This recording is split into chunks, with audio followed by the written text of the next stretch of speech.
안녕하세요. 사진 찍는 회계사입니다. 제가 협찬 관련해서 그 영상을 또 하나 올릴까 하는데, 사실은 이런 영상을 올리는 게 저한테는 득될 게 하나도 없어요. 다만 오늘 SLR 클럽에서 대가가 없이 그냥 무상으로 대여해 준 제품에 대해서 뭐 이게 협찬이냐 아니냐, 문제가 되냐 안 되냐, 이런 걸로 조금 논쟁이 있었는데, 그 관련해서 제가 공정거래위원회에 전화를 해가지고 문의를 해봤거든요. 해서 뭐가 맞는 건지 정리를 해드리려고 하는데, 사실은 이렇게 나서면은 저한테는 좋을 게 하나도 없어요. 이 생활을 오래 본 건 아니지만 유튜브 하기 전에 블로그 조금 했었고, 또 뭐 SNS 활동을 조금 이렇게 해본 결과, 이렇게 정의의 사도인 척 나서면요 말로가 좋지 못하더라고요. 왜냐면은 사람은 다 정의의 사도가 아니기 때문에, 저 같은 경우도 저가 뭐 훌륭한 사람이라서 이런 영상 올리는 게 아니라고 지난번에도 뭐 제가 뭐 죄송합니다, 주제 넘어서 이런 말씀 드렸지만, 그게 그냥 이렇게 하는 말이 아니라 진짜로 그렇고요. 저는 진짜 뭣도 아닌 인간이고 아무것도 아니에요. 저 그냥 직장인이고 그냥 뭐 좀 썰푸는 거 좋아하는 사람일 뿐이지, 제가 뭐 대단한 경력이 있는 것도 아니고, 사진 쪽에서 그냥 회계사죠, 회계사. 그런데 이렇게 잘난 척, 정의의 사도인 척 나서면은 이게 분명히 나중에 저한테 화살이 돼서 돌아올 것을 알고 있습니다. 그래서 저도 사람이니까 실수를 할 수가 있잖아요. 그때는 뭐 지금 잘난 척 한 거를 나중에 되로 받겠죠. 하지만 그래도 해야 할 말은 해야겠습니다. 이런 말 하고 나면 이제 더더욱 그 유튜버들 사이에서 일부 이렇게 모임 같은 데도 이제 가기가 불편해지고, 간 적도 없지만 사실 이제 왕따가 되는 거 아닌가 걱정은 있는데요. 그럼에도 불구하고 제가 이런 말을 하고 싶은데 그거를 참는다면 그게 나중에 더 후회될지도 모르겠어서 유튜브 가늘고 길게 가고 싶은데 뭐 그렇습니다. 그냥 잡담이었어요. 지금부터 본론 시작하도록 할게요. 자, 우리 카메라 유튜버나 뭐 테크 유튜버나 이런 분들이 하는 리뷰 있잖아요. 리뷰를 뭐 협찬 리뷰다라고 지난번 영상에서는 뭉뚱그려서 말씀드렸지만, 이걸 이제 나라에서는 추천 보증이라고 합니다. 추천 보증. 그러니까 일반적인 광고랑 다른 거죠. 제가 지난번에 연예인들은 뭐 정수기 한 번도 사용해 본 적이 없는 사람이 정수기 물 마시고 정수기 되게 좋네요 라고 해도 괜찮고, 우리는 왜 안 되냐라고 했는데 명확히 달라요. 그거는 이제 그 사람들이 하는 거는 이제 추천 보증이 아니고 그냥 이제 말 그대로 광고기 때문에, 추천 보증은 그거랑은 조금 달라요. 여기 추천 보증 등에 관한 표시 광고 심사 지침이라는 게 있어요. 이 용어의 정의로는요, 이렇게 추천 보증 등이랑 광고주의 의견이 아닌 제3자의 독자적인 의견으로 인식될 수 있는 각 항목, 음성, 문자, 도형, 이런 거, 사진, 영상 등을 말한다 라고 되어 있죠. 그러니까 한마디로 블로거나 유튜버들이 하는 리뷰는 여기에 해당이 된다고 보면 될 것 같습니다. 이거는 누구나 다 열람이 가능하니까요. 여러분들이 관심이 있으시면 한번 읽어보시길 권해드릴게요. 이제 오늘 포인트가 되는 부분은 이 부분이죠. 광고주와 추천 보증인 간의 경제적 이해관계에 대한 공개. 그러니까 제가 협찬 여부를 명시하라 라고는 그 수상적으로 얘기를 했지만, 정확하게 짚어서 얘기하자면은 광고주와 추천 보증인과의 경제적 이해관계를 공개해야 된다 라는 뜻입니다. 뭐 대가가 있었는지 없었는지, 이게 제품이 대여인지 아닌지 뭐 등등을 밝혀야 된다는 것이죠. 가를 읽어보시면은 광고주와 추천 보증인 사이에 추천 보증 등의 내용이나 신뢰도 등에 영향을 미칠 수 있는 경제적 이해관계가 존재하는 경우에는 광고주 또는 추천 보증인은 이러한 경제적 이해관계를 공개해야 된다. 그리고 또 중요한 게 있는데, 여기 매 건마다 그 사람이 그 관련해서 영상을 올리면은 그 건마다 계속 공지를 해야 된다는 것이에요. 매 건마다 당의 추천 보증 등이 상업적 표시 또는 광고에 해당된다는 사실을 소비자들이 알 수 있도록 경제적 대가를 받은 사실을 명확히 게재하여야 한다 라고 되어 있는데, 이게 애매한 경우가 있을 수 있으니까 여기서 이렇게 예시를 들고 있습니다. 경제적 이해관계가 이제 신뢰도에 영향을 미치지 아니하는 경우, 그러니까 문제가 없는 경우에, 이 경우에는 뭐 협찬 여부라든지 대가성 여부라든지 이런 거를 밝히지 않아도 되는 경우인데, 예를 들어 이런 거예요. 광고주 홈페이지 신청자 전원에게 지급되는 화장품 샘플, 이런 거는 뭐 괜찮죠? 전원, 모든 사람들에게.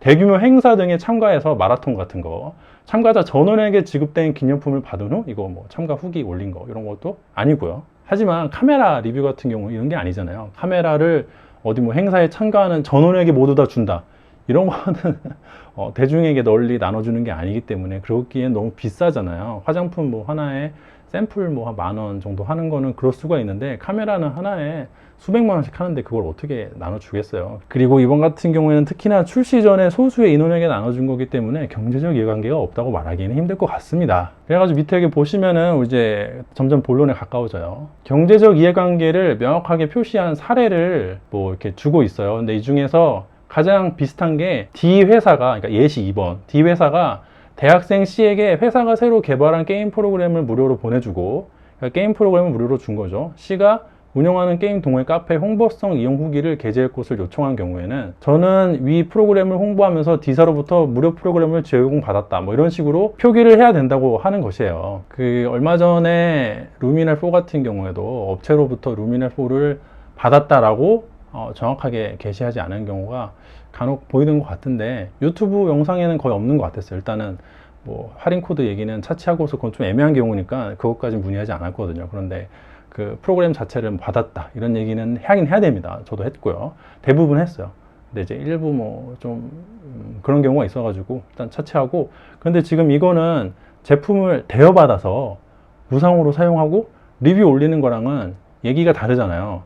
제품을 무상으로 대여받아서 한 달이나 2달 정도 사용해보고 제품 리뷰를 유튜브에 올리는 거는 과연 경제적 이해관계가 있다고 볼 수 있을까? 애매하죠. 심사지침인데 이거를 읽어도 애매하고, 그리고 또 새로 개정안이 떴는데 거기를 봐도 역시나 좀 애매하더라고요. 이게 곧 9월부터 시행된다는 개정안인데 유튜브라든지 특히 뭐 인스타그램 요거를 타겟으로 만든 개정안이에요. 그래서 앞으로 유튜브나 인스타그램에서는 뭐 광고를 할 때 뭐 5분마다 한 번씩 밝혀라 라고 게재가 되어 있는데, 여기에 관련된 내용이 있나 찾아봤더니 역시나 여기도 없었습니다. 근데 이제 저는 앞으로 광고 영상을 제가 올리게 되면, 협찬 리뷰 올리게 되면은 요 지침에 따라서 아직 구월이 되지 않았지만 지금부터라도 올리는 영상은 계속 9월에도 존속할 테니까 요 지침에 따라서 실수가 아닌 경우에는 제가 이제 최대한 요 지침을 어기지 않도록 열심히 노력해서 광고 여부를 명확하게 표시하도록 하겠습니다. 근데 어쨌든 간에 그 무상으로 대여받아서 리뷰한 경우는 여기 없어요. 없으니까 제가 공정거래위원회에 여기 연락을 했습니다. 예, 연락을 해서 전화한 내용을 들려드릴게요. 예, 안녕하세요. 저는 그 사진 찍는 회계사라는 이름으로 유튜브 채널 운영하고 있는 유튜버인데요. 그 협찬 여부 표시하는 거 관련해서 좀 문의를 드리고 싶은데 지금 전화 괜찮으실까요? 이슈가 되고 있는 게 저희끼리 그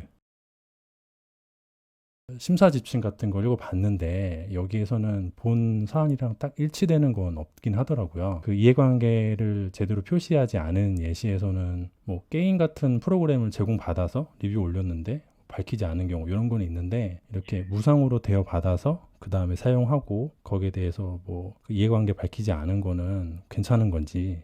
네네. 예, 저도 그렇게 판단을 하는데 그 예시가 딱 정확하게 없다 보니까 사람들끼리 조금 뭐 논쟁이 있는 것 같아요. 네네. 네네. 그런 부분을 명시는 안 돼 있지만 그렇게 보는 게 맞다는 말씀이시죠. 왜냐면 저도 유튜브 운영하고 있어서 간혹 이런 그 의뢰를 받은 적이 있어가지고 제 생각에는 표시를 해야 되는 게 맞을 것 같은데, 근데 이게 그 개정안이라는 게 9월부터 시행되는 거잖아요. 제가 알기로 그 개정안은 개정 아니고 그 전이라도 일단은 밝히는 거는 맞지 않나요? 이해관계가 있다면. 그렇죠. 공짜. 그래서 근데 지금 이게 지금 일어나고 있는 일인데 저희가 이런 거에 대해서 뭐 제재를 기대하고 있다면 어떻게 해야 될까요? 네네. 네, 알겠습니다. 답변 감사드립니다. 네. 자, 물론 이상의 통화 내용은 그 판사님이 땅땅땅 두드려서 확정된 판례가 아니라 공정위에 있는 그 담당 사무관 분의 의견일 수도 있습니다. 근데 이렇게 보는 게 타당하지 않을까요? 대가를 받지 않으면은 이런 사실을 명시하지 않아도 된다라고 주장하시는 분들이 꽤 많더라고요. 좀 놀랐어요. 그렇게 주장하기는 어렵지 않을까. 애매하다라고 생각할 수까지는 있을 것 같은데 문제될 게 없다라고 말씀하시는 분들도 있어가지고 그거는 조금 상식에 어긋나지 않을까. 법이라든지 행정이라든지 다 상식에 근거해서 진행을 해야 되니까요. 제 개인적인 상식과 부합되는 답변을 들었다고 생각을 합니다. 관련해서 문제가 되면은 공정위 홈페이지에서 민원을 넣던지 국민신문고에 민원을 넣으라고 하는데 그렇게까지 할 건 아닌 것 같고요. 모르겠습니다. 이게 유튜브는 그래도 그 크리에이터 수가 많지 않아요. 블로그에 비해서는. 허들이 굉장히 높아요. 제가 이걸 하고 나서 저는 많은 것을 희생했어요. 제가 뭐 여러분들을 위해서 희생했다는 건 아니고 다 저 개인의 즐거움과 저의 그 관종, 그 관심을 얻는 데에서 오는 그 해피니스를 위해서, 개인적인 만족을 위해서 희생했는데, 그게 이제 뭐 저는 영화도 한 편 제 마음대로 보기 힘들고요. 독서도 거의 못해요. 유튜브 시작하고 나서는 거의 제 일상 생활을 파괴하고 있는데, 이 친구가 그럼에도 불구하고 합니다. 왜냐하면은 재밌으니까 하는데, 뒤집어 말하면은 그 정도로 자기 삶을 파괴하지 않고서는 유튜브 하기가 쉽지가 않아요. 그래서 이 크리에이터 숫자가 그 어쩔 수 없이 적을 수밖에 없습니다. 숫자가 적기 때문에 아직까지는 어느 정도 관리가 돼요. 유튜버와 구독자가 서로 관리가 돼요. 뒤집어 말하면 블로그에는 온갖 이상한 사람들이 나타나가지고 막 오만 가지 써대니까 도대체 얘를 믿을 수 있는 건가 없는 건가 그런 것도 그렇고, 유명 블로그라는 사람들도 옛날에 파워 블로거지란 말을 들 정도로 상당히 그 안 좋은 행위를 많이 했기 때문에 신뢰를 잃었어요. 하지만 유튜브도 뭐 점점 그렇게 변해가고 있다, 점점 그렇게 변해가고 있다, 이런 말을 많이 듣지만, 그래도 점점 변해가고 있다라는 말이 계속 반복되는 것은 완벽하게 그렇게 변하지는 않았다. 아직 시청자들이 유튜버에 대한 그 신뢰끈을 놓지는 않고 있다. 좀 수상하지만, 좀 미덥지 않지만, 요즘에 슬슬 조금 보기 싫지만 그래도 어느 정도 신뢰끈을 잡고 있다고 생각을 해요. 그리고 우리 그렇게 많지 않습니다. 이 정도 인원이라면은 서로 조심하면 생태계를 충분히 건전하게 갖춰갈 수 있다고 생각을 하거든요. 제가 지난번에 좋은 리뷰는 무엇일까 영상 올렸을 때 말씀드렸던 것처럼, 우리가 좀 막 좋은 리뷰를 만들 때는 최대한 솔직해야 된다, 이런 말을 많이 하는데요. 그건 맞지만 솔직하다와 솔직하지 않다를 누가 어떻게 판단할 수 있겠습니까? 그런 거는 객관적인 잣대가 될 수 없어요. 하지만 이렇게 경제적 이해관계가 있는 경우에는 반드시 그것을 표기해야 됩니다. 안 그러면 시정명령 또는 과징금 받을 수 있고요. 9월부터 시행된다는 거는 그 방법을 좀 더 구체화했을 뿐이지, 그러니까 지금 표시 안 해도 된다, 이런 거 절대 아닙니다. 이걸 표시하냐 표시하지 않냐는 충분히 객관적인 거니까 이런 거는 조금 서로 지켰으면 좋겠어요. 그리고 거듭 말씀드리지만 저는 정말 아무것도 아닌 인간이고, 제가 훌륭하고 실력이 좋고 뭐 뛰어나고 대단히 도덕적으로 완전 무결한 인간이라서 이런 말씀 드린다는 게 절대 아니라는 거. 저도 흠결 있고 솔직하지 못하고 겁 많고 쫄보고 소심한 인간이라서 상당히 망설입니다. 지난번 영상에 제가 댓글에는 전혀 반응하지 않았어요. 거의 반응하지 않았어요. 중간에 실수로 한번 하트 정도 누르긴 했는데 바로 취소했고요. 왜 그랬냐면은 제가 어떤 말을 하면은 거기에 대해서 추가적으로 제가 하지 않은 말들을 댓글로 써주시는데, 거기에 제가 찬성을 할 수도 없고, 그러니까 저는 A만 얘기했는데 B도 문제고 C도 문제고 D도 문제다 이렇게 버리면은 그 댓글에 하트를 눌러버리면 제가 동조하는 것처럼 되잖아요. 그런데 그럴 용기도 없고요. 또 그 하트 안 누르는 것도 일종의 의사표현이잖아요.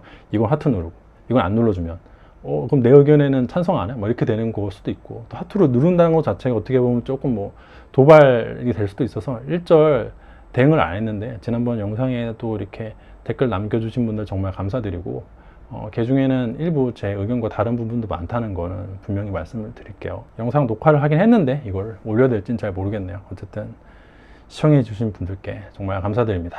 마치도록 하겠습니다.